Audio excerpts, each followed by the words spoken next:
Why is Jesus the only way to heaven? Well, let's go back to the garden. And there was only one tree that could get you kicked out of the garden, which the garden seemed to be basically a heavenly realm. Nothing died there. Everything was good and perfect.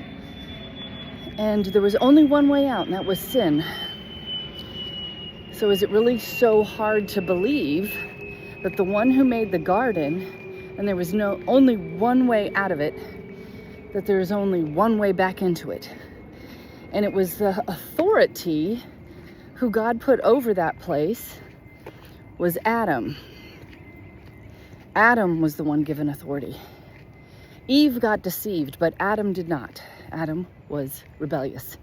He went against what he was told. And so one man made all of the earth fall through rebellion.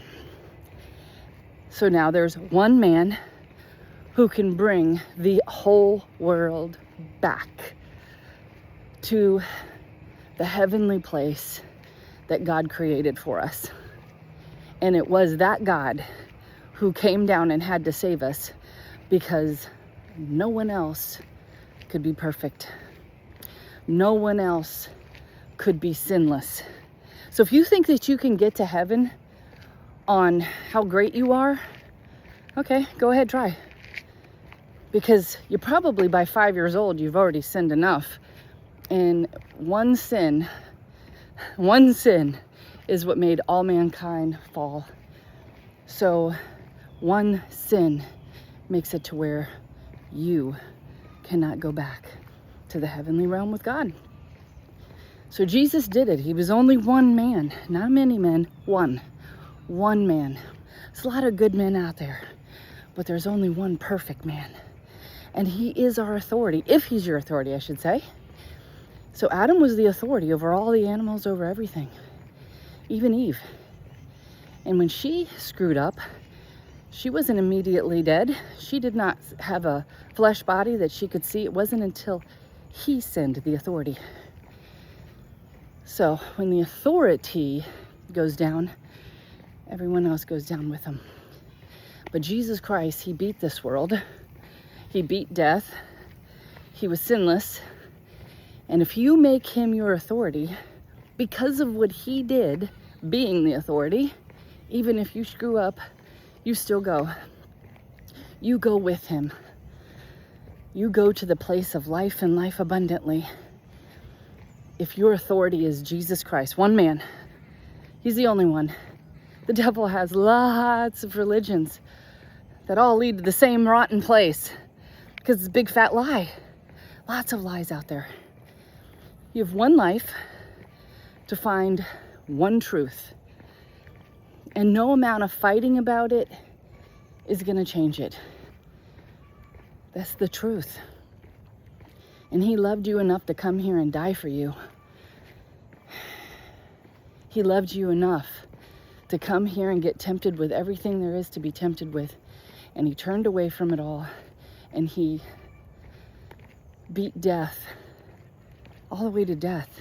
He even beat death, which, by the way, is what Adam and Eve inherited, and that we all have inherited in this place.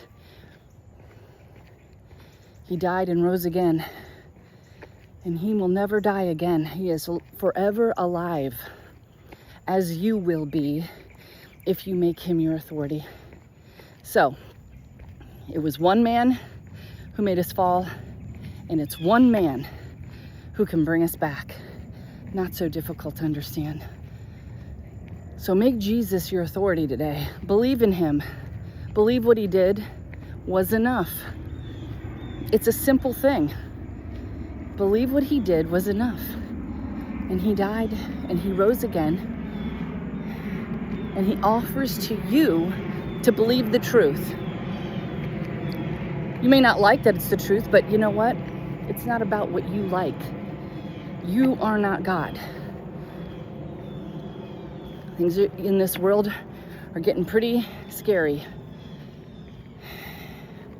And your lies aren't going to protect you, but Jesus will. So think about that. Ask him to reveal himself to you, because he absolutely will.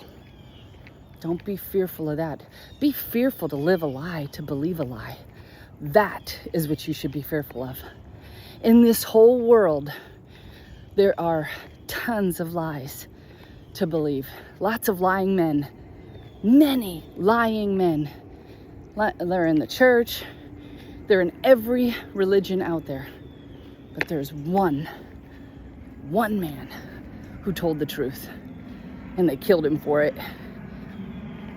But they couldn't keep him down because he had eternal life within him. And he proved it. So choose Jesus, because he is the only way out of here. Be blessed.